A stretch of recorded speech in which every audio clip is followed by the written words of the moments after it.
What's up guys, NiftyDesign here, and I'm finally back with another tutorial after quite a few months of being away. Finally getting some interest back in this graphic stuff and kind of have more interest in making videos, so I'm going to start off with doing a tutorial on this wireframe effect that's becoming quite popular right now.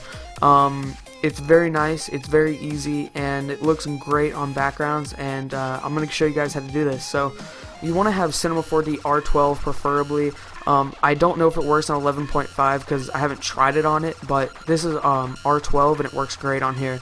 So I just have a plain scene set up here, just a light studio, and then I just added Mo text, put in tutorial, RTUT, 120 depth, and I use Agency FB as the font.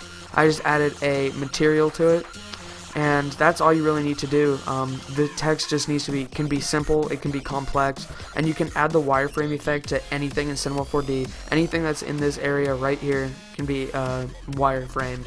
So you want to go to your render settings, and the first thing you want to do is go to Effect and Cell Renderer.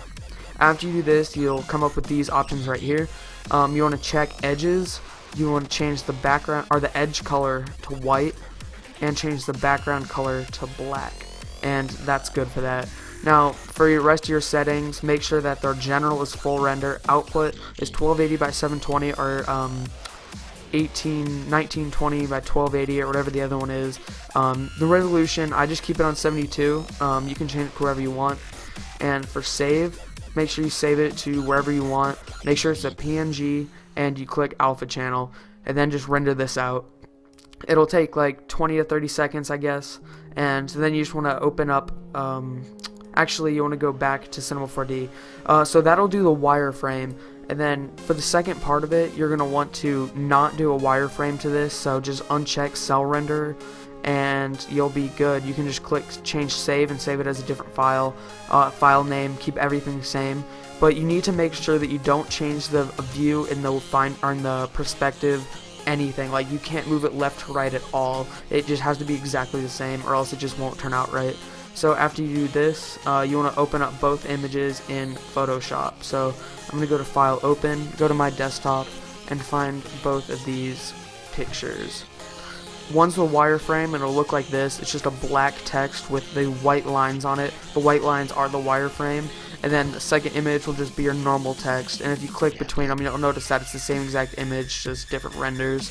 So take out the wireframe, or drag out the wireframe, and pull it right on top of the blue. If in Photoshop, you should have clicking on, I think it's called. It should be automatic. If not, I'm not sure where you change it, but it was automatic for me. So basically all you do is just drag the black text right over the blue, and it'll click together. Then all you do is go to change the layer style from normal to overlay, and it turned out perfect for mine. You can do soft light, I've seen people do, and it kind of makes it brighter, but I prefer overlay because I like the darker text.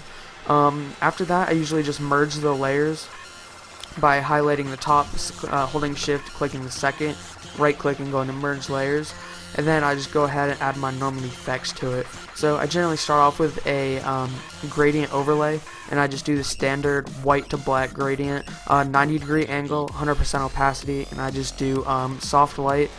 After that, I just go ahead and go to drop shadow. I set the distance at 0, the spread at 20, and the size at 15. After that, that looks pretty good, and I usually do an outer glow. Set the blend mode to normal, set the color to black, and you kind of just mess around with the size. It looks good for your text. I set it usually like 25 to 30, and then you can mess around with the opacity if it doesn't look so great. The last thing I'm going to do is add a texture to it. I'm going to go to File, Open Recent, because it's something I've done recently, and I pulled up a texture like this. It's kind of cracked cement. Any texture, any kind of grungy texture really works on this, but this one I think preferably for this kind of text looks great. So I'm just going to scale it down and place it right over the top. And I'm just going to right click on the layer, the texture layer, after this finishes, and go to Create Clipping Mask.